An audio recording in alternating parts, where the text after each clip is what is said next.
Festival Haut les Beaux Jours, 3e édition, 28 mai, 2 juin 2019, Marseille. Friction littéraire en podcast. Manifesto, entretien avec l'écrivaine et violoniste Léonore de Recondo, animé par Guénaëlle Boutouillet, enregistré en public à la bibliothèque de l'Alcazar. Je suis ravi de vous présenter, si vous ne la connaissez pas déjà, Léonore de Recondo. Et nous allons nous entretenir à propos de son dernier livre, ce qui n'empêche absolument pas, parce que vous pouvez être déjà lecteur et lectrice de Léonore. Là, je le dis un peu en amont, parce que des fois, dans les dernières rencontres, j'ai dit au bout d'une heure, et parfois, c'est intimidant.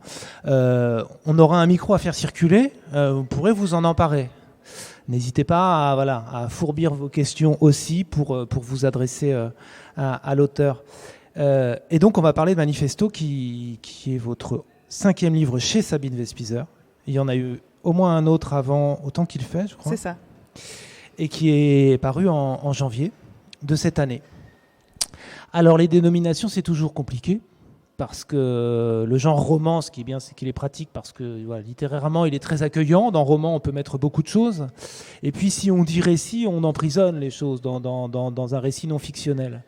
Or, ce livre, un de ses intérêts, c'est qu'il fait les deux à la fois, partant d'une situation très réelle, très effective, qui vous est arrivée, l'avant-deuil et le deuil d'un père mort en 2015.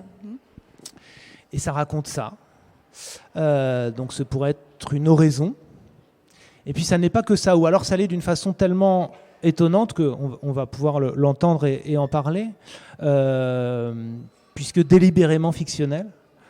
Le récit de la dernière nuit, où vous l'accompagnez avec votre mère à l'hôpital, se voit entrecoupé de conversations forcément fictives entre votre père, Félix, et un Ernesto dont on comprend très vite qu'il s'agit d'Ernest Hemingway.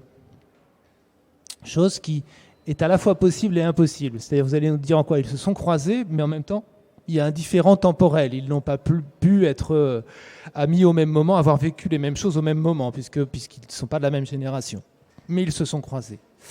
Et donc cette conversation-là est une conversation du coup très, très libre, et qui parle de plein de choses, de la guerre d'Espagne, de la création, de la vie. Vient s'intercaler, vraiment, voilà, il y a deux modalités de texte qui conversent elles-mêmes et qui, en tant que lecteur, nous permettent sans doute aussi de traverser autrement ce qui est en train d'être raconté. Et pour moi, tout commence au titre. Ce titre, Manifesto, alors vous avez déjà, je vais enchaîner 2 questions dans cette première question. Vous aimez les titres courts. Et je pense que ça a du sens. Peut-être un rapport avec la musique, qui est aussi votre pratique, j'ai oublié de le dire, souvent on le sait, mais donc je le redis, vous êtes violoniste dans des ensembles baroques. Cette pratique musicale est interrogée dans ce livre-là, comme dans quasiment tous vos livres, elle chemine tout le temps, soit par les personnages, soit par des réflexions. Donc elle fait partie de votre travail aussi, en tout cas elle voisine et converse avec votre travail d'écriture. Et donc, c'est pas oratorio le titre, et ça me revenait par moments. Ça aurait pu être Requiem si on faisait appel à la musique aussi. Et non, c'est Manifesto. Et Manifesto, ça résonne avec le manifeste, qui est quelque chose d'autre dans l'histoire de l'art. Et d'ailleurs, qui est en général pas forcément quelque chose de musical, mais un manifeste, c'est plutôt une déclaration d'intention artistique faite dans la force de la jeunesse, avec la vigueur, l'indignation, enfin voilà, le manifeste surréaliste et d'autres qui ont jalonné l'histoire des arts et du siècle. C'est en général quelque chose qui déclare très fortement. Et c'est pas forcément ce à quoi on s'attendrait non plus pour le contenu d'hommage qui est celui de ce livre. Et j'aimerais partir ce serait ma première question, ce titre. Déjà parce que tout simplement, pratiquement, à quel moment vient un titre, comment il travaille avec le texte, et puis dans cette intention-là. Donc à la fois, je l'enchasse dans une sorte de première partie qui est votre goût des titres, comment vous façonnez les titres, est-ce que ce que je présume d'un rapport avec la musique est juste ou pas, et contredisez-moi, n'hésitez surtout pas, ça sert aussi, ça marche autant, j'évite de ça se vide. créer un court-circuit. Et puis, ce titre-là, Manifesto en lui-même. Alors, par où commencer ? Je vais commencer par Manifesto, qui... Alors, non, je ne vais pas commencer par Manifesto. Je vais commencer par les titres en général. Ça dépend de mes livres. Il y a des livres... Je vous écoute, je fais mon petit ménage en même temps, mais je vous écoute. C'est très très bien, ne vous inquiétez pas. Je commence... Enfin, ça dépend. Il y a des livres qui naissent de titres et il y a des titres qui viennent après. Par exemple, pour Pietraviva, qui est un livre autour de la figure de Michel-Ange, j'ai démarré avec ce titre qui est arrivé très vite dans le processus. C'est-à-dire que moi, de toute manière, avant mes romans, en général, il y a vraiment un laps de temps assez long. Une petite année souvent de recherche, de réflexion, de mise en place, d'élaboration non seulement de l'intrigue, mais aussi des personnages. Enfin, il y a un temps de réflexion. Je démarre pas à nu comme ça. Je démarre avec des choses qui sont déjà bien en place dans ma tête. Donc, dans cette période où il ne se passe rien, enfin, en tout cas qui n'est pas rédactionnelle, je dirais, parfois surgit un titre. Donc, ça a été le cas pour Point Cardinal et pour Pietraviva. Ça n'a pas du tout été le cas pour Rêves oubliés, pour Amour et pour Manifesto.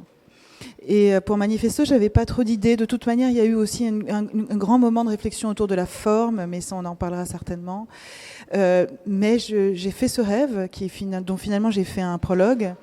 Donc le tout début du texte est donc ce prologue où je raconte le rêve que je fais avec ma mère, qui est assise sur un canapé, alors que moi je suis par terre et que j'essaye de trier plein de petits bouts de papier, où sur ces petits bouts de papier... il y a des informations sur tout ce qui s'est passé. Je suis complètement perdue là-dedans, dans ces informations que j'essaye de classer. Et ma mère, Cécile, donc, qui est évidemment une des figures importantes du roman, me demande et me dit « Mais Léonore, quelle est la phrase importante de ton manifesto ?» Et je lui dis que pour mourir libre, il faut vivre libre.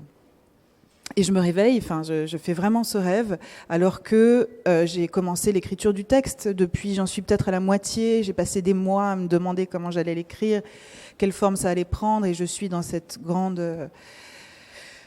dans ce tunnel, comme à chaque fois, d'écriture et de tout ce que ça vient bouger à l'intérieur de soi. Et évidemment, particulièrement celui-là, qui est quand même une écriture, le récit aussi intime de l'histoire de mon père, de l'histoire de la famille, de mon histoire, en fait, de ce qui m'a constituée. Donc quand surgit ce rêve, où j'ai fait beaucoup de rêves d'ailleurs pendant cette période-là, quand surgit ce rêve si clair, avec ce mot si évident, je me dis, je l'apprends au mot, et je me dis, ok, là en fait, là j'ai mon titre. Et il m'a semblé juste, pour toutes les raisons dont vous avez parlé, qui est qu'en effet, c'est un livre sur cette dernière nuit, donc qui aborde le passage de la vie à la mort, qui aborde 3 ans après, puisque maintenant ça fait 4 ans que mon père est mort. Je l'ai écrit 3 ans plus tard, qui l'aborde avec une certaine distance. Donc je ne suis plus dans le vif, enfin c'est le cas de le dire. Je suis quand même 3 ans plus tard, donc avec la distance et aussi l'épaisseur romanesque que j'ai voulu y ajouter. Et je me dis que, en effet, ça n'est pas un oratorio, ça n'est pas un requiem, ça n'est pas un lamento, ça n'est pas tout ça, c'est un manifeste. C'est un manifeste sur la vie, je crois, profondément. C'est-à-dire que c'est un livre qui fait face, qui parle de la mort, qui la regarde en face, mais par ce regard-là, vient regarder de manière, si ce n'est plus forte, la vie elle-même, puisque c'est quand même cette finalité qui nous fait comprendre la beauté et l'importance du moment présent. Donc ça, c'est un manifeste sur ce moment présent. Et c'est aussi un manifeste, je crois, sur la transmission du geste artistique. Qu'est-ce qu'on fait de tout ça, qu'est-ce qu'on fait de la mort, qu'est-ce qu'on fait des deuils, qu'est-ce qu'on fait de l'amour, qu'est-ce qu'on fait du désir, qu'est-ce qu'on fait de tout ce qui nous traverse sans cesse, qu'est-ce qui fait une vie, et comment un artiste s'en empare, et qu'est-ce que ça vient, est-ce que ça vient ou pas consoler, faire comprendre quelque chose, élucider, je dirais. Donc, le manifeste de ce livre est aussi cette phrase issue de ce rêve, que pour mourir libre, il faut vivre libre. Et je crois que la liberté d'expression, en tout cas, pour les artistes, ici dans ce pays, et en général, se sentir assez libre en soi pour pouvoir exprimer ce que l'on veut, il faut le manifester à chaque fois. Il faut le redire avec force. Donc ça, je crois que ce livre, qui est en effet une sorte de pas de côté pour moi dans mon chemin, parce que c'est vraiment la fiction qui continue de m'intéresser, pas le... Alors, chez Sabine Vespizer, en général, on met sous le titre le genre du texte. Voilà. Donc là, il y a écrit roman en tout petit. Elle publie surtout de la fiction, donc très souvent il y a écrit roman, parfois il y a écrit récit, parfois... mais là, on en a parlé, justement, avant la publication, on s'est dit qu'est-ce qu'on fait ? Alors pour moi, c'est plus un roman qu'un récit. Si j'avais vraiment dû choisir, je pense que j'aurais à nouveau mis roman, parce que je voulais vraiment regarder cette nuit à travers la fiction, à travers justement ce que je disais de ce que peut permettre la distance romanesque comme liberté d'écriture. Et puis finalement, on s'est dit que non, on allait le laisser comme ça. On allait le laisser sans... C'est un manifeste, finalement. Son genre est le manifeste. Merci. J'aimerais vous proposer de nous en lire un extrait. Avec plaisir. Et de vous laisser le choisir. À Ah, moins que je doive l'imposer. Mais parce que de ce choix, justement aussi, peut-être irréfléchi, spontané, ce qui viendra... on va tenter de s'en saisir. Je vois que ce livre est très très corné, vous avez beaucoup travaillé. Ouais, c'est vrai. Hein. Je cherche. C'est la première fois que je viens à Marseille. Et évidemment, quand je suis sortie du train hier, à Paris, il faisait assez beau, mais pas. Il y a une lumière ici extraordinaire. Et il y a évidemment la mer dans la ville.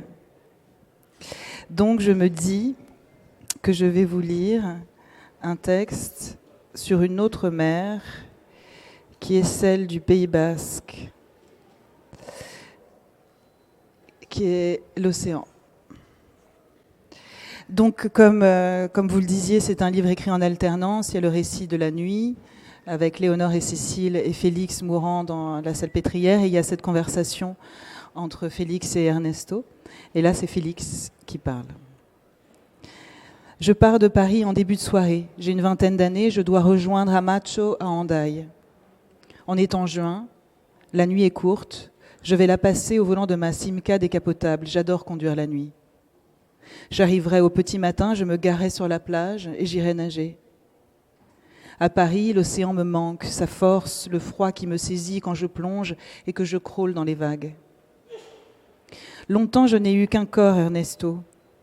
Les curés du collège de Dax m'ont toujours dit que j'étais un bon à rien, nul en tout, orthographe, grammaire, latin, grec, arithmétique, géographie, nul, sauf en sport, sauf à la pelote, à main nue, bien sûr. Mon corps grandit à l'ombre du fronton. Je suis adolescent, alors, et je me sens fort grâce à l'impact de la pelote qui creuse ma paume, qui en fait du cuir, qui l'enfle jusqu'à la faire tripler de volume, mais qui serre le cou, le rend noble, humain, d'effet d'artifice. Quand je vise le fronton, je suis dans ma toute-puissance, dans un élan et une joie que je ne trouve nulle part ailleurs. La nuit, je roule sans discontinuer. Je m'arrête parfois à boire un café, je fume au volant, je fume quand je fais le plein, je fume et je pense à là-bas. À cette vie basque que je vais retrouver, à Amacho, ma mère, à cette langue que je ne parle qu'avec elle, personne d'autre de ma famille depuis la mort d'Aïta, mon père. Espagnol avec mes oncles, français avec mes frères, sans l'avoir vraiment décidé, en ayant passé avec tous un accord linguistique tacite, créant ainsi des territoires bien délimités entre nous. Là-bas, c'est aussi les Landes que je vais bientôt traverser, la route toute droite où il ne faut pas s'endormir, les pins sombres, aux troncs bien rangés, le sable au sol qui entre les fougères forme des trous éclairs. Les Landes, c'est la fin de mon enfance, la clandestinité, la pauvreté, l'exil, la chaleur de notre famille, les chants des hommes qui se lèvent près du feu, devant la grande cheminée de la ferme, les mouches dans la soupe, le chien d'Aïta qui le cherche et le pleure toute une semaine après sa mort. Hendaye, c'est la plage, le sable. La fin de mon adolescence, mes 20 ans, les filles, mon corps que j'affûte, mon corps comme un aimant. Je traverse les Landes à la fin de la nuit, le meilleur matin. Les derniers kilomètres entre Saint-Jean-de-Luz, la route qui longe la mer. Je m'arrête toujours au même endroit. Je suis épuisée par la distance parcourue, par la France traversée. Je m'arrête sur la corniche, là où l'océan commence. Et mon esprit plonge dans le ciel gris-bleu de l'aube, puis s'amalgame à la masse liquide immense. L'horizon, d'un coup, aspire mes pensées et mes angoisses, me laisse seule avec le vent qui glisse entre mes doigts, qui s'infiltre dans mes oreilles et mon nez. J'ouvre grand la bouche, j'inspire. Je remonte dans la voiture, je conduis jusqu'à la plage d'Hendaye, au loin des bateaux de pêcheurs. Je laisse mes habits en tas sur le sable, il n'y a personne. Amacho ne sait pas encore que je suis là. Je dérobe du temps, je vole cette nage. Et bientôt, mon corps nu entre, fend la première vague, le froid m'étreint. Je sors la tête. J'aspire une grande goulée d'air et je plonge de nouveau. Mon corps battu et rebattu par l'océan se souvient des nages passées et le plaisir me submerge. D'une traite depuis Paris, une nuit tendue par la joie qui m'attendait ici. Merci. Merci. Longtemps, je n'ai été qu'un corps. C'est au début du texte. On pourrait partir de là, voilà. Parce qu'il est évidemment question du corps et face à un mourant, c'est quelque chose dont on sait que c'est encore là pour peu de temps, en cet état. Il est question du corps jusque dans le détail, et puis je vous écoutais, j'entendais le sens du détail aussi. Quand vous évoquez ces souvenirs, là, lui, du Pays Basque, ça passe par des petits détails visuels, d'ailleurs de différents registres, visuels, sonores et sensitifs en tout cas. Et à un moment, il est question, à un autre endroit du texte, ça va jusqu'à la pulpe de ses doigts. Enfin.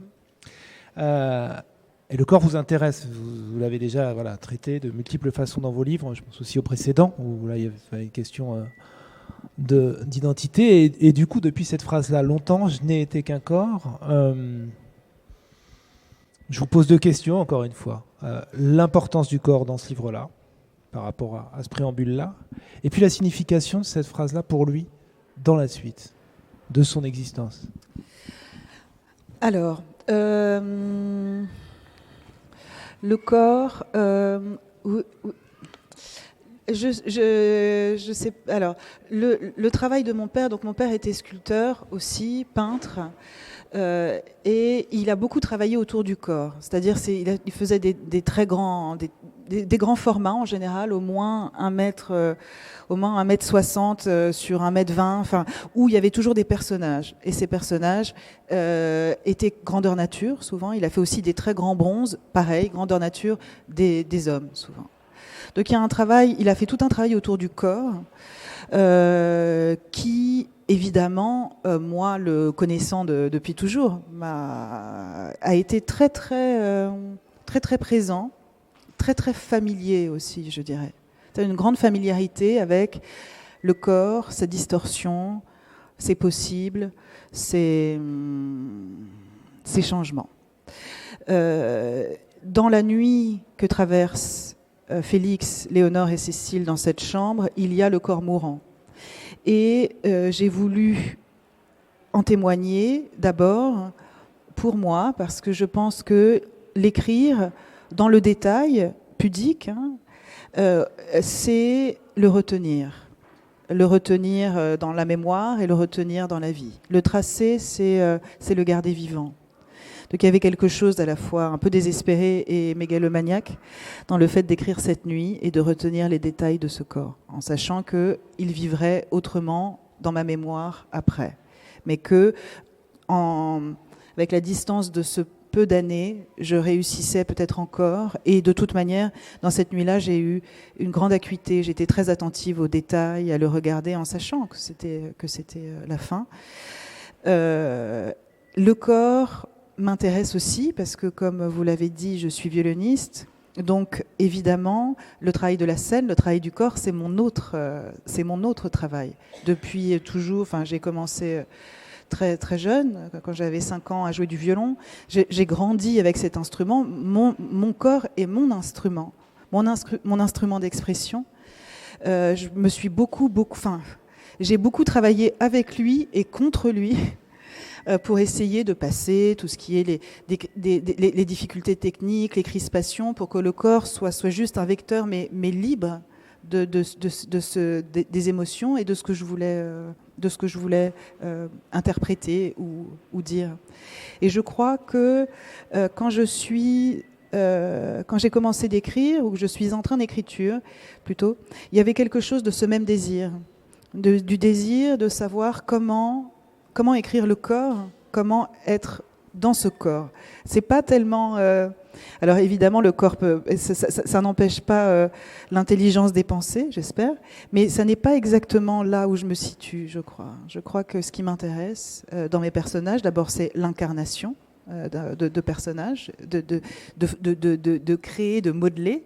Moi aussi des personnages fictifs et en littérature, mais c'est aussi de savoir comment ces personnages se meuvent, comment ils vont bouger, qu'est-ce qui va se passer, qu'est-ce qui à travers leur corps va leur échapper et va nous permettre de comprendre là où ils en sont.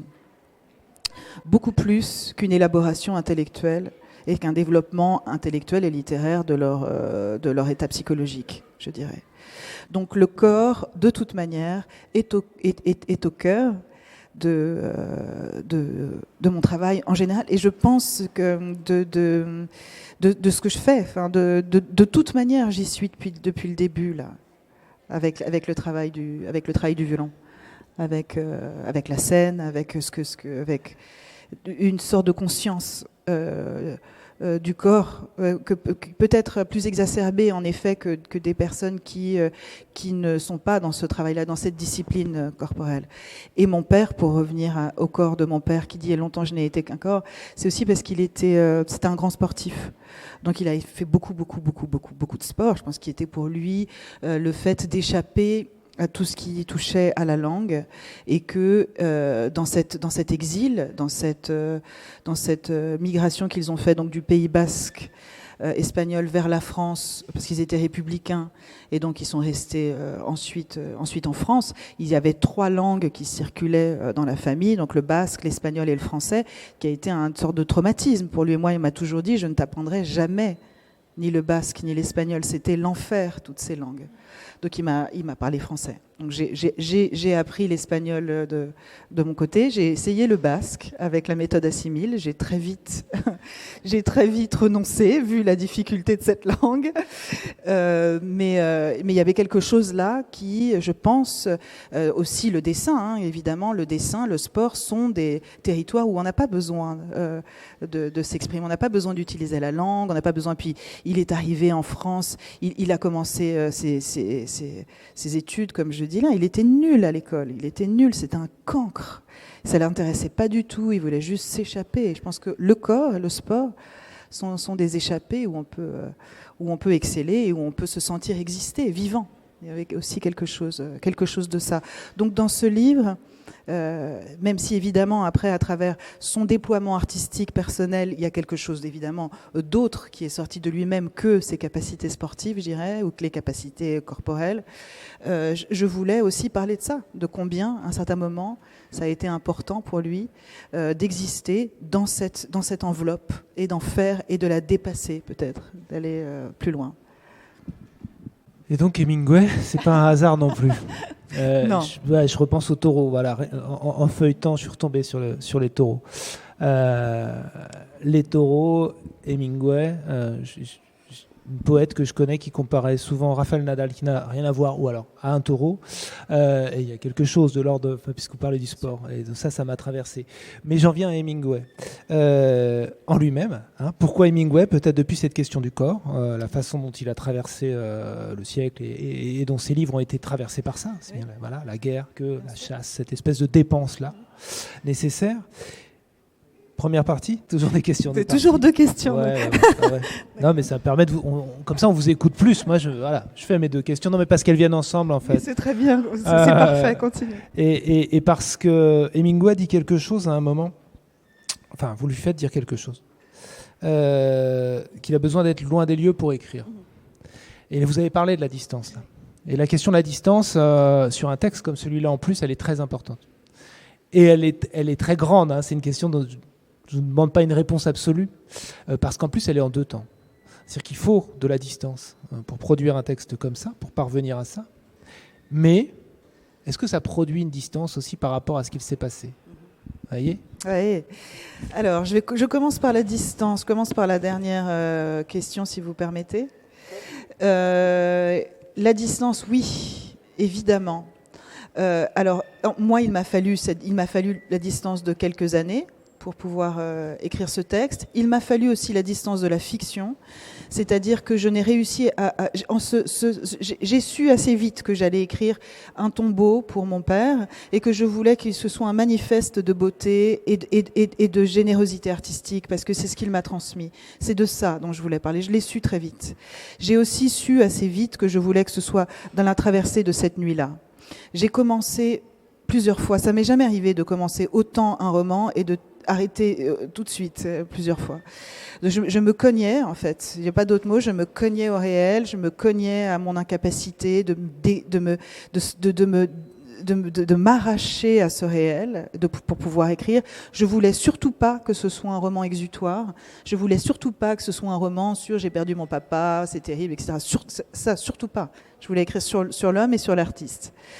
Et donc, je n'ai réussi à l'écrire que lorsque j'ai pu imaginer la conversation qui allait apparaître entre ces 2 hommes, donc Félix et Ernesto, cette conversation me permettant une distance pour pouvoir écrire la nuit. C'est-à-dire que ce livre, je l'ai vraiment écrit dans cette alternance. Je n'ai pas écrit d'un côté la nuit, de l'autre côté la conversation que je serais venue intercaler. Je l'ai écrit dans cette énergie-là, justement, pour pouvoir reprendre mon souffle et continuer l'écriture. Donc cette distance de la fiction, cette distance de la conversation me permettait d'écrire. Donc de toute manière, distance vitale, juste pour l'existence du texte. Ensuite, la distance permet, donne de la place, de toute manière, donne de la place à la fiction, donne de la place à ce qui se passe, permet l'imaginaire, je crois, permet de pouvoir voir les choses autrement et laisse le regard explorer l'intervalle entre le point et le regard. C'est la distance-là, c'est cet espace-là dans lequel vient s'engouffrer la fiction, je crois. Donc c'est ça, c'est cette distance que j'explore. Félix et Ernesto parlent de leur enfance, de leur vie, avec une distance aussi, ce sont deux vieux messieurs qui sont assis sur ce banc. Donc de toute manière, leur regard est tout à fait distancé par rapport à ce qui s'est passé. Ernest Hemingway est apparu dans cette conversation parce que justement il avait traversé aussi une génération avant, mais sa vie aussi avait été traversée par plusieurs choses communes à mon père, qui était un engagement politique, une vie traversée par la guerre et une présence en 1936 donc à Madrid comme reporter de guerre pour parler de cette guerre civile qui se déroule, un engagement antifasciste et un rapport à la vie et à la mort, puisqu'il s'est suicidé. C'est une grande famille de suicidés, un rapport à la mort extrêmement puissant et à la vie aussi, à cette écriture, à ce désir de vie qui est tout le temps chahuté par ce désir de mort. Et puis les taureaux dont vous avez parlé. Et les taureaux, c'est aussi exactement la métaphore du faire face. C'est-à-dire dans une sorte de danse, il y a le face-à-face avec la mort, qui va être évidemment extrêmement codifié, qui va être habillé, qui va être regardé. Mais ce face-à-face-là, c'est ça, ce que ces 2 messieurs font. Et moi aussi, je crois. Et c'était la manière dont Manolete et les toreros, enfin ce torero qui traverse le livre, je crois qu'il est de cette même famille d'artistes. C'est comment on fait face, et peut-être que l'artiste, justement, autrement évidemment qu'avec la mise à mort d'un taureau, mais toute cette tous ces artifices que l'on met autour, et peut-être que l'art est aussi une forme d'artifice pour faire face et pour regarder la mort, mais aussi pour être dans cette célébration de la vie, parce que je crois que c'est aussi ça. Cette célébration-là, on a parlé du titre tout à l'heure et de sa façon de jouer, de faire un contrepoint dès le départ. Mais il y a aussi quelque chose qui est frappant, c'est que ces deux vieux messieurs, tout à l'heure, les récits de la vie de Félix, votre père, sont au présent. La première personne est au présent, et ça c'est un temps d'action. Mais leurs premiers échanges, Félix et Ernesto, sont au futur et au on. Ce qui aussi est une toute simple torsion, mais d'emblée par rapport à ce qu'on s'imagine qu'on va traverser, hop, on passe du côté de l'espoir. Et ma question porte pas sur la vie après la mort, parce que c'est pas non plus ça qui se joue. Ce on-là est, produit quelque chose, on dira performatif, quoi, mais dans le langage et sur le lecteur et sur la célébration de la vie à cet endroit-là, me semble-t-il. Oui, alors c'est venu. C'est venu dans l'idée, quand je me posais cette question de la forme, j'ai imaginé une forme du dedans et du dehors. C'est-à-dire, le dedans, c'est la chambre d'hôpital, et le dehors, c'est cet extérieur où sont assis Félix et Ernesto en conversation. Parce que j'ai imaginé que dans cette nuit où Félix ne parlait plus, son esprit il devait être ailleurs, mais de toute manière cette idée je l'avais déjà eue depuis quelque temps, puisque il avait la maladie d'Alzheimer. Donc ça faisait plusieurs années que comment dire, j'avais pas l'impression que son esprit était complètement diminué. C'est pas ça. J'avais l'impression que quelque chose nous échappait, qu'il s'était échappé, que c'était ailleurs, que c'était une autre manière, et que c'était moi qui, parfois, ou le plus souvent après, on ne se rencontrait plus. Donc l'idée d'un ailleurs, d'un dehors qui existe par soi, mais que je ne vois pas, je le vivais depuis plusieurs années. Donc en effet, ça n'est pas une question de l'esprit, de l'âme, de tout ça. Éventuellement, je ne sais pas, je ne sais pas. Mais je pense que l'esprit peut prendre toutes sortes de chemins, et que eux, Félix et Ernesto, se retrouvent là dans ce dehors pour converser. Et ils sont donc, la temporalité explose. Parce que ça veut dire qu'on n'est plus dans le présent, on n'est plus dans le passé, on n'est plus dans le futur, ça n'a aucune importance. On est dans un endroit où c'est explosé, ça. Et donc, ils peuvent parler à n'importe quel temps. Alors que moi, que ma mère et moi, dans cette chambre d'hôpital, on est coincés dans notre présent. On est coincés dans ce présent qui ne se termine pas. On est coincés dans un temps donné, dans un temps minuté dont on ne sait pas la fin. On est coincés là, donc dans un temps égrené, alors que eux, ils sont dans une suspension, ils sont dans une échappée, ils viennent faire exploser ça. Et c'était là que ça m'intéressait, de pouvoir écrire dans cette alternance de temps. C'est-à-dire, c'est comme si, disons en termes musicaux, que tout d'un coup, eux, c'est un point d'orgue. Il y a une suspension, ils décident, ils sont maîtres de ce temps-là. Le temps est long, il est extensible, n'a pas de durée définie, et pourtant il s'arrêtera, point. Je suis resté sur cette phrase-là. Alors j'ai tenté d'en faire une question, mais oui, j'ai une question derrière. Mais moi, elle m'a frappé en lisant. Elle m'a frappé pourquoi ? Parce que déjà, d'une part, le récit d'hôpital ou le récit d'un deuil est souvent, et c'est ce lieu commun qui m'est revenu, et les lieux communs, ils sont intéressants. Et souvent un récit clinique, sans mauvais jeu de mots. Mais effectivement, et d'ailleurs, c'est le lieu commun, hein, c'est comme ça vous verrez décrit dans les journaux, le récit clinique, etc. Et là, on n'est pas dans un récit clinique. Pourtant, les choses sont décrites avec précision, mais on est dans on est dans quelque chose d'assez calme. Je sais, en le lisant, je ne sais pas si vous avez ressenti ça, c'est-à-dire qu'on n'est pas dans l'insoutenable ou dans l'effet de réalisme. Alors, je ne sais plus comment ça s'appelle. Il y a une figure très compliquée qui s'appelle l'hypotypose, littérairement, qui est une figure de saisissement absolu, vous voyez, comme dans les tableaux. On n'est pas à cet endroit-là, on est dans quelque chose de beaucoup plus posé, d'inquiet évidemment, de conscient, de lucide, mais de très posé. Et cette phrase-là, déjà, dans sa rythmique même, dans sa douceur en fait, me semble le signifier très fort. Et puis évidemment, elle fait écho à ce que vous étiez en train de dire, c'est-à-dire ce que vous posez du rapport au temps. Le temps est long, il est extensible, n'a pas de durée définie, et pourtant il s'arrêtera.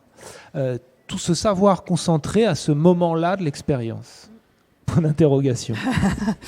Oui, je pense que on avait la nuit a été longue. On a eu le temps de se poser ces questions-là. Puis c'est surtout que là, elles sont incarnées, les questions. C'est-à-dire qu'on est face à ce grand mystère, à ce passage. On y est sans... Et en même temps, c'est toujours à plusieurs niveaux. Et en même temps, il y a l'idée des services à l'hôpital. Est-ce que l'aide-soignante va être là jusqu'à quelle heure? Voilà, c'est toujours quelque aussi chose très de concret. très très concret aussi de cette. Oui, bien sûr. Mais je pense que c'est cette cette confrontation, ce clash entre l'extrêmement réel et ce qui est en train de se passer, et c'est-à-dire aussi une sorte de vie qui continue. Hein. C'est-à-dire l'aide-soignante qui passe et nous on est là, et est-ce que vous voulez boire un verre d'eau et comment ça va, le temps qui passe, et puis ce qui est en train de se jouer, où on y est, on est à la fois spectateur et en même temps ça nous échappe complètement. Donc même si on essaye de retenir, et c'est ce que je disais au début, en écrivant j'essaye de retenir, c'est-à-dire de mémoriser et à la fois de m'approprier ces instants-là, même si j'essaye d'être dans une acuité, dans une objectivité de ce qui est en train de se vivre, avec évidemment toute la subjectivité, l'émotion et ce qui me traverse aussi, il y a alors aussi une sorte d'expansion de soi, peut-être, de lucidité qui entre en jeu et qui fait qu'en effet, on est à la fois dans une suspension du temps, dans une suspension de soi-même, puisqu'on est en face de quelque chose qui va nous dépasser. On y est. Et c'est-à-dire que ça nous projette nous-mêmes à ce moment-là. C'est-à-dire, un jour, c'est moi. Donc, de toute manière, en être le témoin, c'est aussi être le témoin de tous ces passages, de toutes ces morts, de toutes ces naissances. À un certain moment, je parle de ça aussi, de la main qui est tenue, c'est-à-dire le premier geste, c'est celui du petit enfant qui vient s'accrocher au petit doigt d'un de ses parents, comme ça, s'agripper, on s'agrippe tout le temps les uns aux autres, et c'est une sorte de très très très très longue chaîne en fait de mains tenues. Et ça, à ce moment-là, dans cet endroit-là, j'en suis consciente. Et je suis consciente aussi d'être complètement, à la fois tout à fait présente, avec le mot présent, et complètement hors du temps, hors de moi-même, et que malgré tout, je suis rattrapée par sortir, rentrer, l'aide-soignante, ce qui est en train de se jouer. Donc c'est des sortes de va-et-vient temporel, aussi porté par la nuit. C'est-à-dire que la nuit aussi, c'est une sorte de grande suspension. Il y a une sorte de silence. Il y a l'agitation de la journée n'est pas là. On est entre 1h du matin et 5h du matin, 6h. Là, il y a une sorte de la nuit est profonde. Et avec la fatigue, avec une sorte d'état second. C'est une grande oscillation. C'est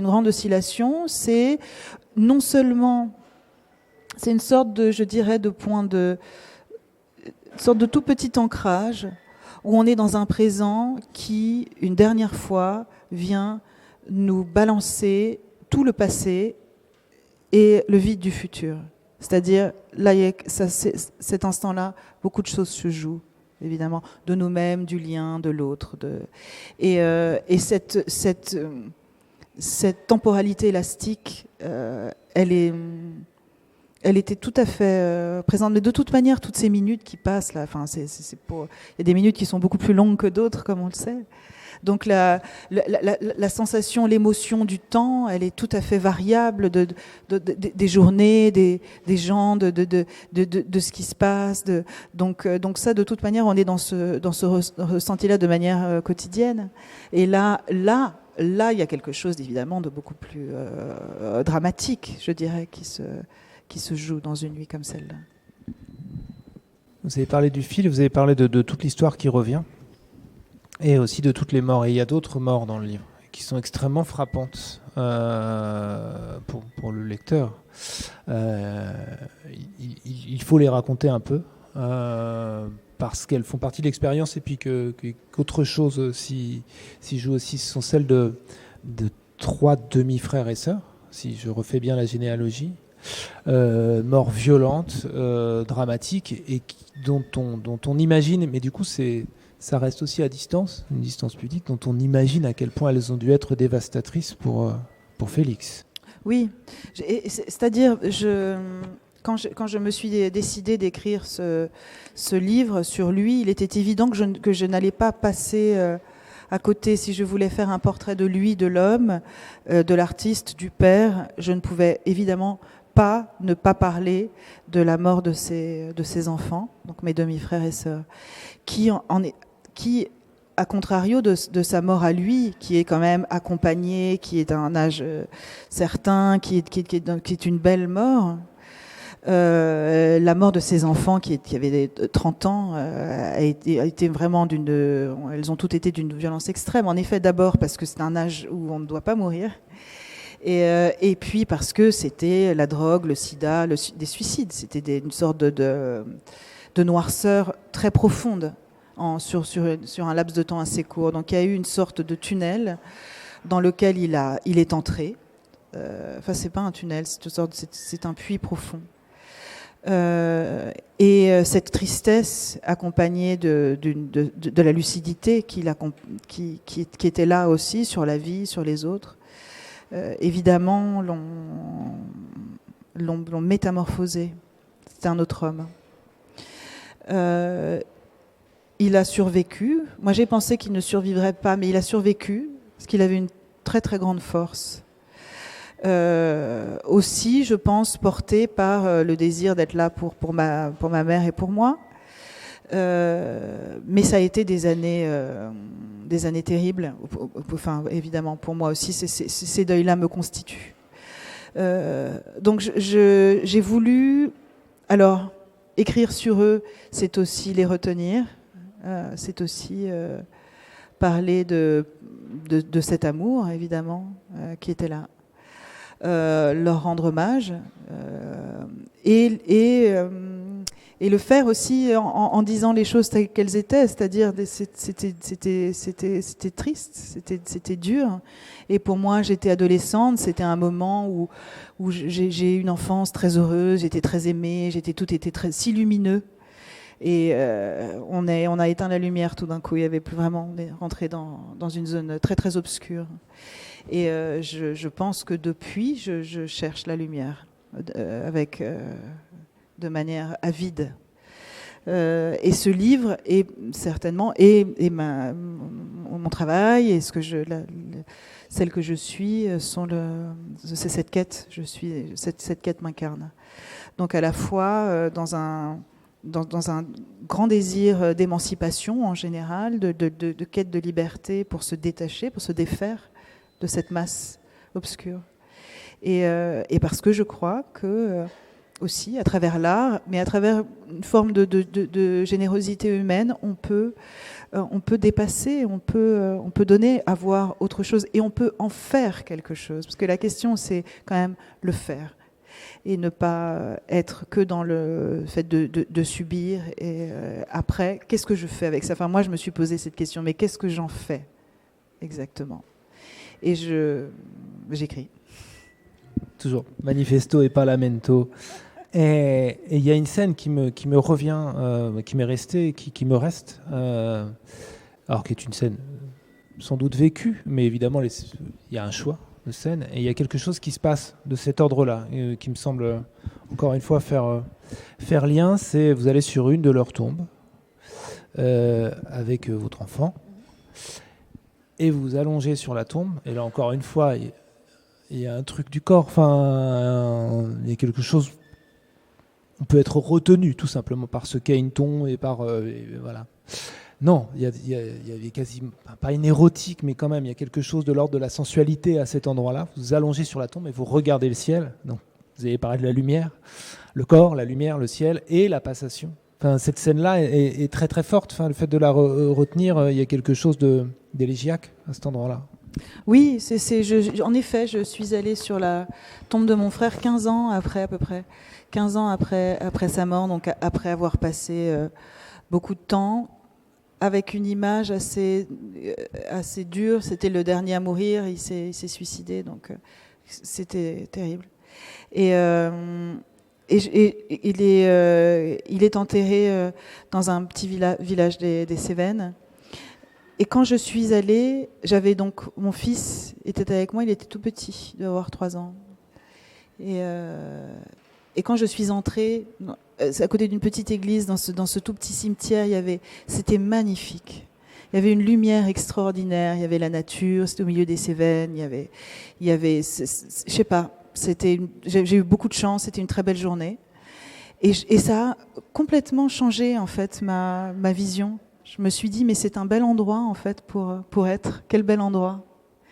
Et j'ai eu envie de voir, de regarder depuis son point de vue. Donc j'ai regardé le ciel. Et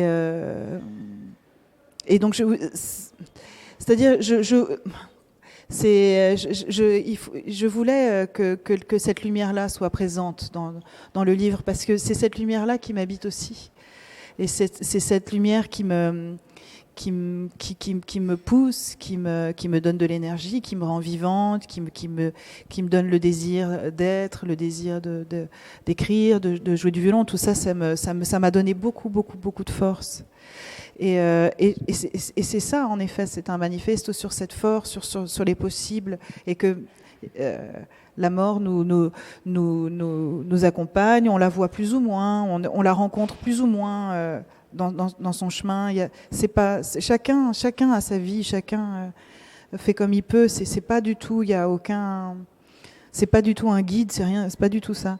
Mais c'est en tout cas une sorte de manifeste pour dire bon, ça se passe, mais je manifeste le possible d'en faire quelque chose.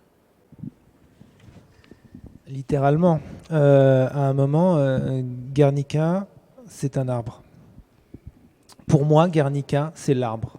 Le chêne qui s'enracine profond dans la terre, qui la maintient, qui ne la lâche pas. Alors, je sors une phrase de son contexte, et en même temps, on la prend littéralement. Je trouve ça très éclairant aussi, parce qu'elle peut produire, parce que pour nous, majoritairement, Guernica, c'est un tableau qui dit quelque chose d'une explosion, vous voyez.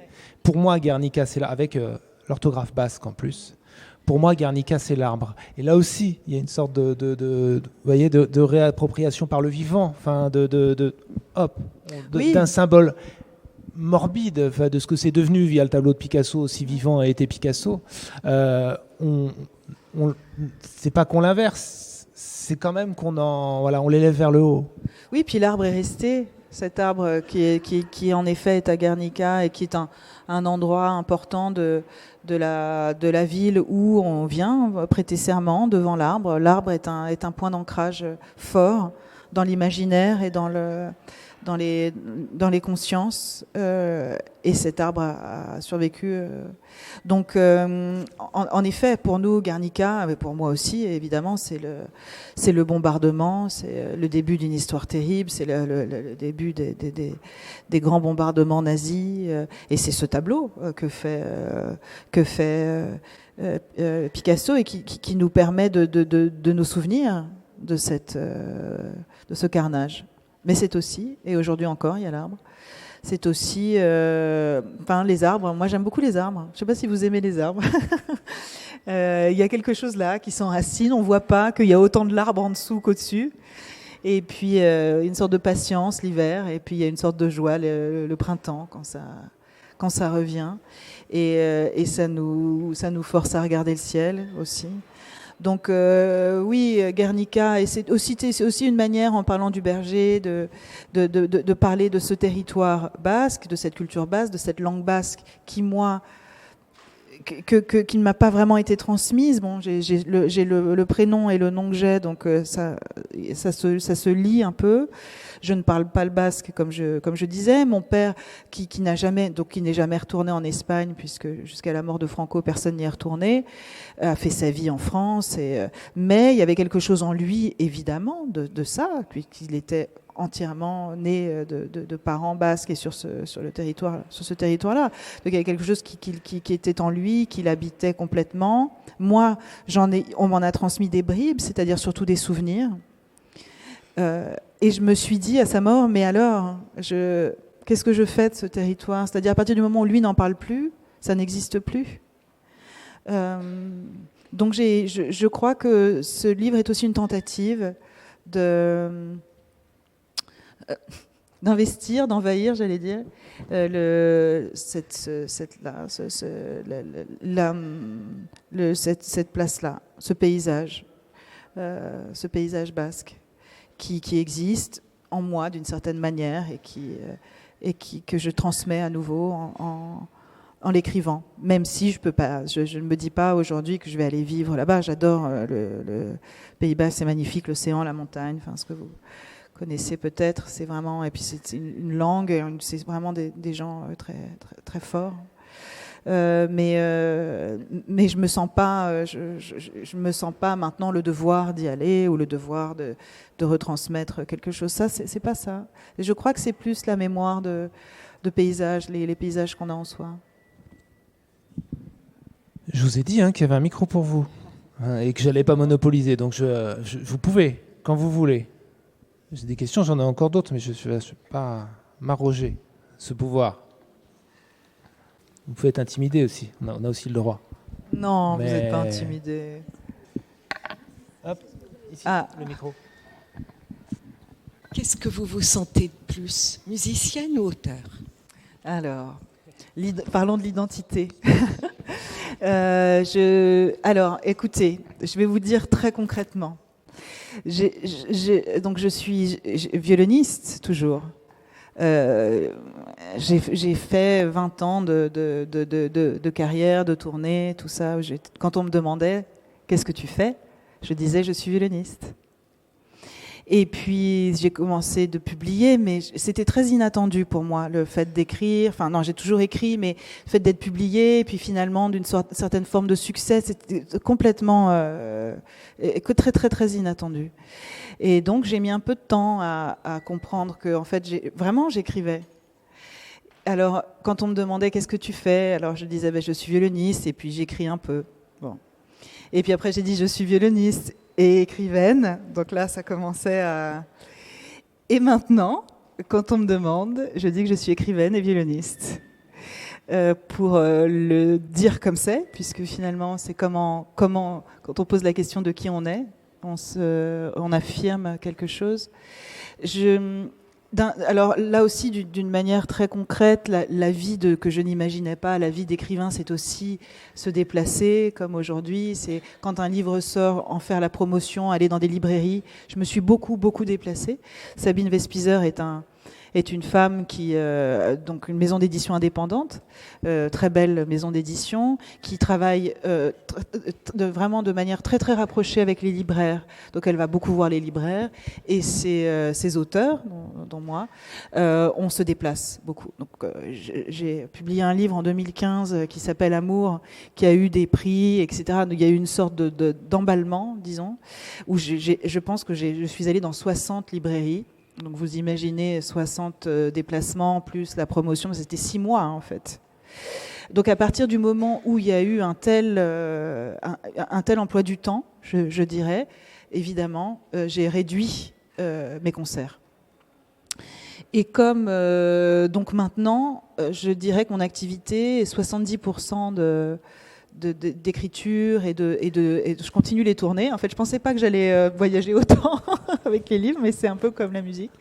70% d'écriture et 30% de concert. Mais je continue évidemment à travailler mon violon.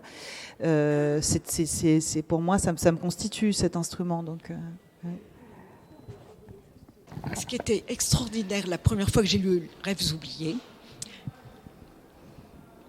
c'était la musique qu'il y avait dans votre écriture et que j'ai trouvé exceptionnelle, justement. On sentait bien que vous étiez musicienne avant, quelque part, d'être auteur.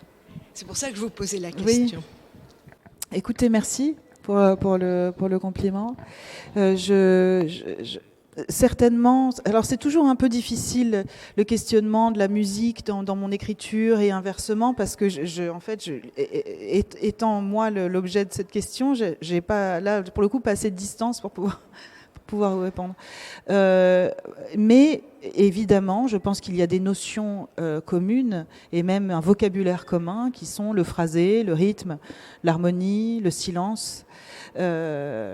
Qui sont communs aux deux disciplines, c'est-à-dire en musique comme en littérature. Et en effet, je retravaille mes textes à une fluidité, au fait que vraiment on puisse rentrer dedans et ne pas être heurté ou ne pas se prendre les pieds dans le tapis au moment de la lecture. Ça, c'est quelque chose qui m'est très importante.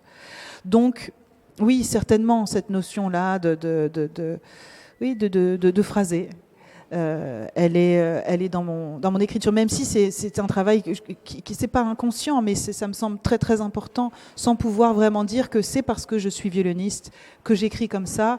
Ça, je pense que ça serait très difficile pour moi de l'affirmer. Merci pour votre témoignage déjà. Merci beaucoup. La sonorité du mot, je suppose que ça doit être important pour vous. La sonorité, j'ai pas entendu. Après la sonorité. Il faut le mettre assez près en fait. C'est mieux comme ça. Voilà la sonorité puisqu'on en parle. La sonorité, exactement. Oui. Quelle est la part de poésie, puisque dans la poésie, la musique, c'est les mots sont la musique et vice versa. Est-ce que la poésie Et là, il y a d'ailleurs des vers libres, me semble-t-il libres, peut-être oui, pas libres d'ailleurs, à la fin. À plusieurs endroits, mais notamment vers la fin. Votre rapport à la poésie. Donc, mais moi, j'adore la poésie. Si je peux, c'est extraordinaire. C'est le cœur de la littérature, vraiment. C'est son cœur battant. Alors, j'aime écrire des histoires aussi, donc évidemment je suis tiraillée entre le fait de faire avancer mon intrigue et de le faire en poésie, mais je ne désespère pas d'y arriver un jour. Par contre, et dans ce texte-là, quand Félix parle de Cécile, de cette histoire d'amour aussi dont j'avais envie de parler, il m'est paru évident que ça ne pouvait être que sous la forme poétique. D'abord parce que moi, étant leur enfant, je voulais leur laisser, il y avait une sorte de chant qui était le leur, et que par pudeur, dans lequel je n'allais pas entrer, et que donc la poésie, le cœur de la langue, ça allait être comme ça que Félix allait s'exprimer. Et donc oui, la poésie c'est ça, c'est évidemment la musique, c'est évidemment le rythme, c'est évidemment les rimes, c'est évidemment ce qui sonne, c'est la langue qui sonne. Et ça, ça c'est très très très important en effet comme notion pour moi. Je vais revenir sur cette histoire de musique et d'écriture. Ouais. Parce que je sais bien que c'est difficile d'y répondre et plusieurs fois vous avez eu l'occasion de Vous allez m'aider peut-être. Non, mais je voudrais convertir ça en question de pratique. Parce que, bêtement, mais la musique c'est un exercice, tous les musiciens le disent déjà, du geste, et puis on apprend en faisant des gammes. Donc il y a une sorte de travail quotidien. Est-ce que l'écriture, il y a un travail quotidien aussi ? Non. Non, c'est pas un travail quotidien, parce que si je n'ai pas à... tout dépend. Si c'est y penser, oui. Si c'est le fait d'écrire, non. Moi, il y a plein de moments dans ma vie où je n'ai rien à écrire. Donc je n'écris pas. J'ai des moments de latence entre mes textes. Je ne sais pas ce qui va venir. Ensuite, il y a un moment où j'y pense. Et là, Pendant ce moment-là, vous faites toujours de la musique, par contre. Ah oui. Oui, parce qu'il y a une sorte d'exercice du corps qui fait que le violon, je ne peux pas vraiment le lâcher, quoi. Mais l'écriture, oui. C'est de sorte de moments très très ponctuels. Alors, pour ce qui est de la rédaction pure. Après, toutes mes lectures, tout ce que je vis, les romans qui s'élaborent dans ma tête petit à petit, c'est le travail aussi. Enfin, c'est aussi le travail de l'écriture. Par contre, si votre question était écrire comme faire des gammes, le besoin d'écrire, je ne sais pas, 1000 mots par jour en se disant je fais mes gammes, j'affûte ma plume, non. Parce que... Mais c'est sans doute qu'elle n'est pas musicienne de pratique. Mais une auteure, et pas n'importe qui, Mélisse de Kerangal, m'avait répondu qu'elle ne faisait pas des gammes. Par contre, elle était dans une période où elle recopiait l'Odyssée. Ce que j'ai trouvé assez formidable, oui, déjà comme de la part de quelqu'un qui sait écrire, comme Mélisse. Bien sûr. Mais de ce mélange aussi. Enfin, vous parliez de la lecture. À cet endroit-là, recopier, c'est à la fois le geste d'écrire. En même temps, c'est pas écrire elle, mais c'est investir la lecture à la façon dont les musiciens font des gammes, pour le coup. Et puis de revenir à un temps, à une littérature très lointaine. Je pensais aussi traverser ce temps littéraire et faire une sorte de boucle, de choisir ce texte-là aussi, parce que c'était un des textes fondamentaux. En forme poétique également, c'est-à-dire qu'à cet endroit-là, la musicalité, ce que ça produit du coup. Oui, et puis je pense que c'est des terreaux. C'est-à-dire, il y a aussi des choses que forcément chez elle, ça vient ouvrir des portes d'écrire. Ce texte-là, ça vient ouvrir l'imaginaire, ça vient certainement déployer quelque chose du sensible. Parce que sur les rapports entre les choses, il y a justement, vous parlez d'ouvrir l'imaginaire, il y a un moment incroyable dans le livre. Le père sculpte un violon. Donc ça, c'est aussi quelque chose en soi de symbolique et de très fort dans le livre.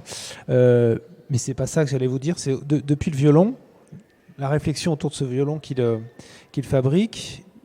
Lui parle de Léonore, qui à un moment a eu l'occasion d'exercer sur un violon, un Stradivari de grande qualité, et qui dit la merveille dont il s'agit pour une musicienne, mais qui emploie le terme imagination. C'est-à-dire que de changer d'instrument, d'avoir un instrument de musique et quelque chose a priori, vous voyez, de concret qu'on tient en main, lui ouvre l'imagination.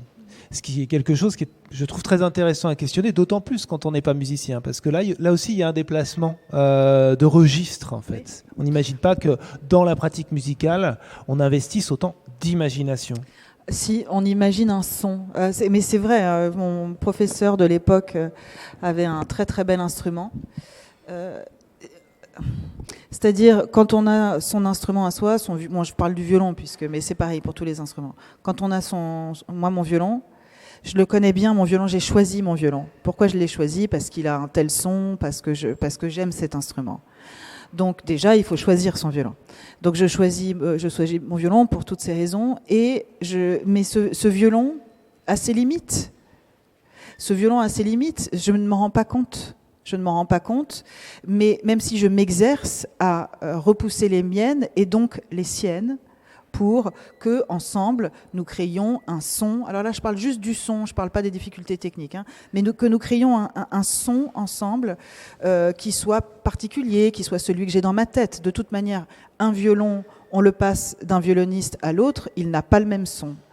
Donc évidemment, c'est non seulement une question certainement de densité corporelle, juste de résonance physiologique, mais aussi d'imaginaire. Ça, c'est évident, je pense. Et c'est pour ça aussi que souvent les instrumentistes, au fur et à mesure, ont besoin de changer d'instrument, parce que changer d'instrument, c'est changer de perspective. Et quand je vais étudier, que je vais voir mon professeur qui habitait près de Munich à l'époque, et que je joue son instrument, qui est en effet un des plus grands instruments, mais pourquoi ils sont si connus, ces instruments ? C'est parce que, évidemment, ils sont très beaux, très belle facture, etc., mais c'est parce qu'ils viennent ouvrir quelque chose. Ils sont extraordinaires. Donc, on a un son qu'on n'imaginait pas avoir en soi quand on joue ces grands instruments. Et donc, je joue ce grand Stradivari qui est vraiment qui est fabuleux. Et en reprenant, et juste par ce fait-là, j'ai progressé. Je reprends mon violon et j'ai progressé parce que je suis capable de produire ce son-là. Et je ne le savais pas. Donc, ça vient ouvrir en effet, quelque chose de l'imagination d'un son qu'on a en soi, mais c'est aussi l'image que l'on a de nous-mêmes. On peut le replacer ailleurs. C'est-à-dire, dans la vie, on avance d'une certaine manière, et puis il y a une rencontre, et il se passe quelque chose qui fait qu'on se découvre, on se dit « Ah bon ?» Et ça vient changer. Alors l'imaginaire s'ouvre, alors c'est possible.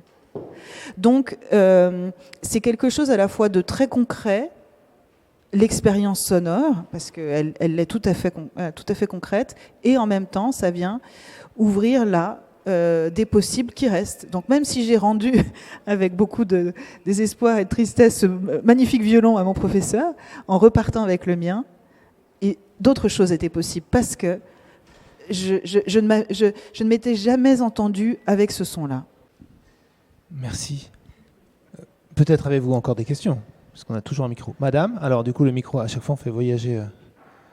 Lors de cet entretien, vous avez beaucoup parlé du corps et de la mort. Et moi, ce qui m'avait absolument fasciné, c'était dans votre livre sur Michel-Ange, la rencontre tout au début de Michel-Ange devant ce jeune homme mort, et la beauté, l'amour. Et là, tout d'un coup, je me suis dit, mais au fond, ça y est, c'était déjà là. Oui, c'est vrai. C'est vrai, vous me le dites, je le réalise à l'instant où vous me le dites. Ouais. Merci. Merci beaucoup pour votre intervention vraiment fabuleuse. J'adore vos livres. Et merci. Je voulais savoir, puisque vous aviez au début parlé du choix du titre, comment avez-vous trouvé le point cardinal ? Alors, dans une poésie. Je n'avais pas de titre pour point cardinal, en tout cas pas de titre de départ, j'avais même pas trop de titre de travail. Je savais pas trop. Et puis alors là, vous me prenez au dépourvu. Je ne sais plus quelle poésie j'ai lue, de qui. Mais dans cette poésie, il y avait point cardinal. Et ça m'a éclairée. Je me suis dit que c'était évident que en fait, ce texte-là était autour d'un point cardinal intérieur et extérieur. Il y avait une sorte de tension entre ces deux points cardinaux. D'accord. Merci beaucoup. Mais merci. Merci beaucoup. Merci Léonore. Merci. Mais merci vraiment de cette générosité à vous engager sur un texte dont il pourrait être difficile de parler. Enfin, c'est formidable. Et puis c'est très vivant. Donc un texte de deuil qui nous donne autant de vie, c'est un beau cadeau. Merci beaucoup. Merci. Et vous pouvez donc, il y a une table de librairie comme vous l'avez vu. Et donc Léonore peut avec plaisir vous signer ce livre et tous ses autres livres. Et vous pouvez ainsi aussi converser en direct avec elle un petit peu. Vous ne le regretterez pas, enfin vous le savez. Merci à vous toutes et tous et bonne fin d'après-midi et merci Léonore encore une fois. Plus de Friction littéraire en podcast sur olesbeaujours.fr.